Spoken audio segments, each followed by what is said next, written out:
Hi. Okay, chapter 10 of Tanya. The two levels of a tzaddik. The complete tzaddik is repulsed by mundane pleasures, while the incomplete tzaddik has only sublimated, not transformed, his desires for worldly delights. Tall order. Well, there's the type of tzaddik that just his whole being is so in love with Hashem. It's like he has complete love of Hashem. That's the complete tzaddik. Then there's the incomplete tzaddik. And his love isn't complete. He still has like a vestige of a little temptations in his heart toward worldly pleasures. And then there's the tzaddik v'tovlo, and he has conquered and transformed his animal soul. And the tzaddik viralo is the tzaddik that hasn't 100% converted his animal soul for the good. Well, what we can do when we learn this chapter is realize that there's so many varying levels. But most of all, we can focus on how much do we fully love Hashem and work step by step to be more and more like the B'nai Aliyah, as this week and this chapter actually teaches us. The men of ascent, they completely try their best every time to get higher and higher, and they work on converting the negative to the positive.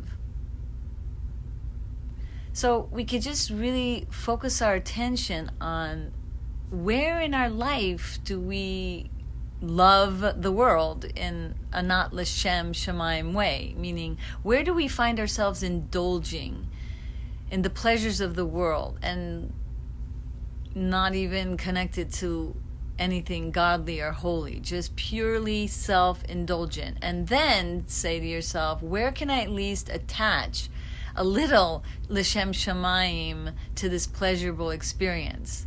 Meaning, to have God in mind while experiencing the pleasure is one level of reaching new heights as you engage in the world. Because in reality, as we're taught, even in Kuntras HaAvoida, the Rebbe Rashab says that all negative character traits come from the way we eat. In fact, the eating for pleasure literally affects our mindsets.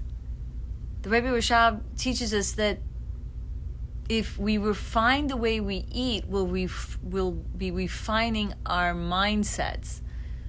So much so that alien thoughts won't as much come to plague us. And then, as our refining our eating habits, we become refined in our mindsets, which ends up refining our emotions. And then our actions or inactions, as one could be so heavy-hearted that they're frozen and they're not moving forward in their life.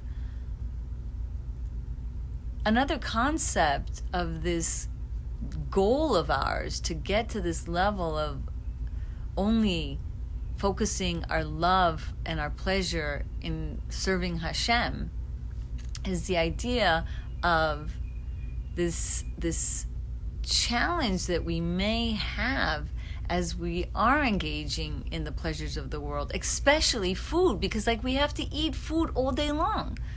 And for those of us who have very strong water element, then our desire for the food is that much stronger than the average person that might be born frigid and with barely any water element. Because our soul yearns and longs for the sparks of holiness in this food. So the more we yearn and long for the sparks of holiness in prayer and in and in learning, then we won't as much desire the holy sparks in the food. That comes actually from Kuntres Umayan by the Rebbe Rashab.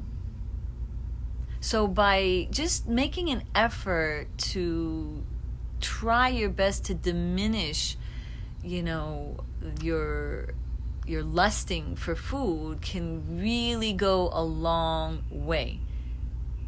If you have only so much energy to go out and get water and a pail and feed one plant versus the other plant, right? So then you want to give that water to the plant that's a life-bearing tree rather than a poisonous plant.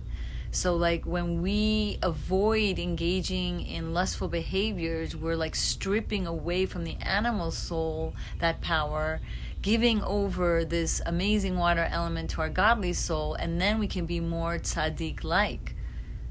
So the goal is to try our best to emulate the ways of a tzaddik in the way in which he engages in the physical world, and upgrade our ability to love more godliness in the world.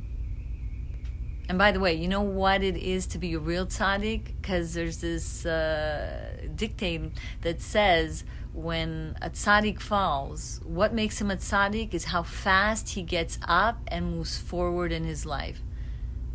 So right now, take a few minutes and think.